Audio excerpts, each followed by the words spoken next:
Hello everyone. It's been a hot minute, hasn't it?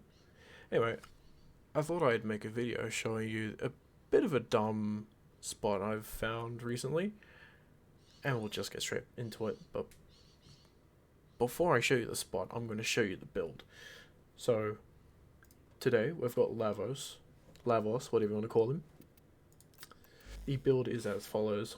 Really just spec'd into a melee build with passive amounts of healing. Balance formation is absolutely essential. Ability duration is not essential, but I do recommend it, especially with the way we are going to be playing today. My primary is the router.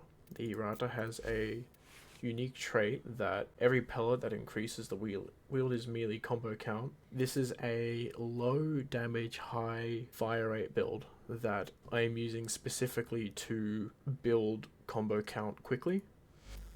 The secondary is absolutely your choice, it doesn't matter what, as long as it has Cascadia Flare.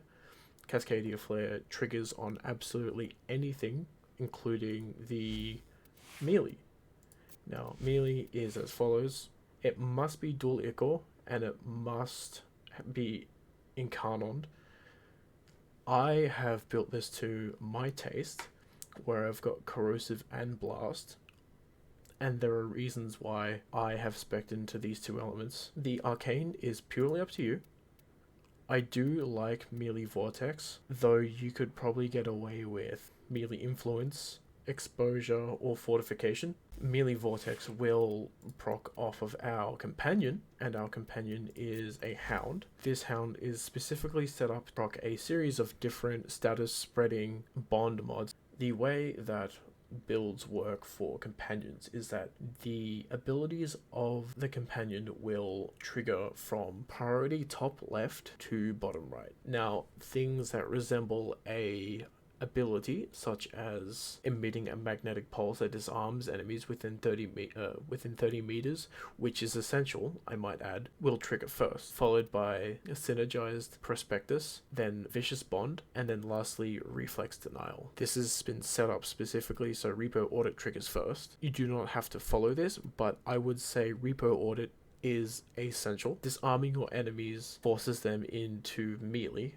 which then forces them to path melee. For example, a Grineer without a weapon will then hold a melee weapon. Then that Grineer will path the same way that a charger paths, therefore giving you a better idea of where they're going to go. This Hound is then accompanied by the Lacerton with a heat corrosive strip build. This one is specifically designed to just strip armor and induce a lot of heat and stacks of corrosive. Heat and corrosive being the choices of elements here, plus lasting sting, melee elementalist, and melee prowess means that the status duration of my companion not only works with Lavos's ability duration, which you'll notice is 297, but it also works in terms of stacks from the shards, in which I am going to move into next. I have 1 in ability duration, which bumps it up a little bit, 3 green, 1 in toxin stat, 2 in corrosive, which then gives me 15 instances of corrosive, and I chose to throw on a Topaz Archon Shard. Oh, you'll see I'm working with Blast and Corrosive a lot, regenerating 5 shields whenever I kill an enemy. Very practical. Now, moving on to gear, I noticed that Vault Spectres seem to have been the best choice because they can deploy a shield, but what they can also do is hold the Galaxian, and the Galaxian with the Shivering Contagion mod has been very effective as small crowd control. The tile shown here is an uncommon challenge tile specifically for the Stealth Drift mod. However, this place serves an alternate purpose by manipulating the pathing of enemies. You can see, at this point, they are throwing themselves into a predictable pool or a smallish area, allowing for rapid kills and quick stacking of the residual kill skill of the dual Ichor. I've noticed that this actually helps with playing solo for conjunction survival, as the spot seems to be nearing rates or nearing levels of self-sufficiency. Now, the loot and rates seem to be fairly normal, well, provide significant ease to farm, especially with the context of Steel Path, Steel Essence, and Lure Thrax Plasm. The rates are also bolstered by boosters, but overall seem, good. Now, some suggestions to make sure none of you make the same mistakes I did. Anything that induces knockdown or inhibits enemy pathing should be avoided. That includes shock procs, cold proc. Anything that induces knockdown or inhibits enemy pathing should be avoided. That includes shock procs, cold procs, or gloom. Now, I know I did just mention using the Galaxian on a Spectre, but relative to where we will be sitting, which is at the ledge, the Spectre should be behind us, aiming towards the other door. It'll be over there freezing enemies, which doesn't seem to affect rates considering the amount that are jumping up into the kill pool.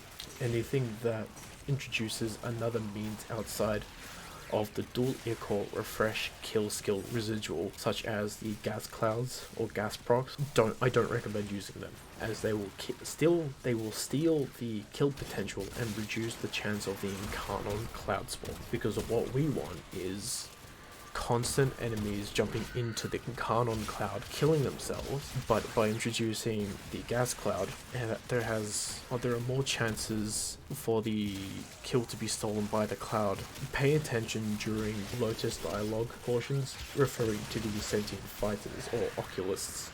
You shouldn't ignore it, because when they spawn in, they won't spawn in on the level that you're on, or if they do, it is fairly rare. What they will do is they will spawn below you, on the area of the ground where all the enemies seem to pull. What you want to do is basically go whack them a few times and make sure they fly off, and then get back up to the platform as soon as possible. Otherwise, what happens is the enemies seem to like to path to invincible enemies, because these are two different factions and they're fighting against each other. What you have to do is make sure that that doesn't happen for too often, because then rates are reduced and we don't want that. I have a few suggestions for untested optimization. Since this farm primarily relies on enemy pathing, Speedva could be used to reduce the time taken for enemies to spawn in and jump up to the kill pool. Increasing rate, the presence of a Necros would also be optimal for loot generation, but the one resource I do not own is help